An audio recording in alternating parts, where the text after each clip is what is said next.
ceritanya, ada seorang laki-laki yang bernama Tengku Murhaba yang berasal dari Malabo. Dalam perjalanan pulang pergi antara Pidi dan Malabo sekitar tahun 1932, ia menikahi seorang wanita yang berasal dari Pidi yang bernama Maisara. Mereka dikaruniai seorang anak laki-laki.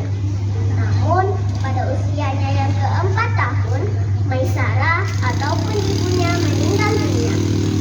Sejak saat itu, tinggallah Tengku Murhaba bersama anaknya itu. Beberapa bulan kemudian, Tengku Murhaba memutuskan untuk pulang dan menetap di Malabo. Tengku Murhaba menjual semua harta benda yang akan dijadikan uang, emas, dan harta benda yang akan dibawa pulang ke tempat asalnya Malabo. Kemudian, Tengku Murhaba memberitahukan kepada semua teman-temannya.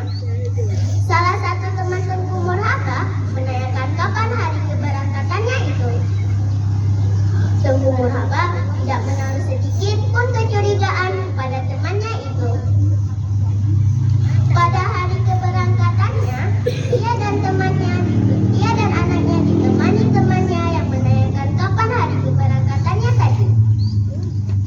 Setelah beberapa hari berjalan, hingga sampailah rombongan Tengku Murhaba di Gempang, tepatnya di Desa Bangkil. Ia langsung mendatangi rumah besi yang saat itu dijabat oleh M. Daud. Keesokan harinya, ia memberikan bukulah kepada 3 orang tersebut. Kemudian, mereka melanjutkan perjalanannya ke Malabo. Tetapi, 2 hari kemudian, teman Tengku Murhaba kembali ke Gempang dan berjumpa besi M. Daud. Orang tersebut menceritakan bahwa ia tidak dapat melanjutkan perjalanannya ke Malabo karena dalam keadaan sakit. Ia khawatir sakitnya semakin parah. Karena itu, ia kembali ke kampungnya. Keesokan harinya, datanglah serombongan serdadu Belanda dan menjumpai besi M. Daud. Dan menanyakan, apakah ada di antara masyarakat yang menuju Gempang beberapa hari ini? Dan serdadu itu menceritakan bahwa mereka melihat 2 mayat tergeletak di kawasan Lunga Utukayen. Dan mengatakan bahwa mayat tersebut bekas penganiayaan atau pembunuhan. Setelah dikumpulkan beberapa informasi bahwa mayat tersebut adalah Tengku Murhaba dan anaknya yang dibunuh dan digorok lehernya oleh temannya sendiri karena ingin menguasai semua harta yang dibawa oleh Tengku Murhaba.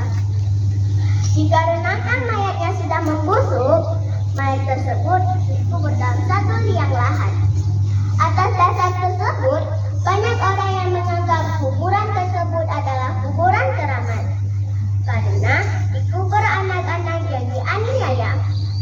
Sejak sampai saat ini, masih banyak warga yang berziarah ke sana.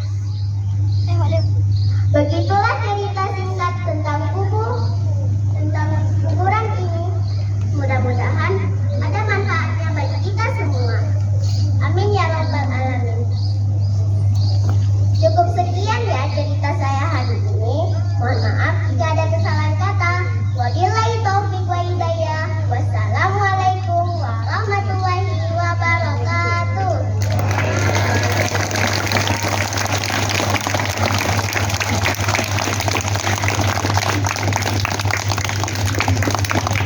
Sharing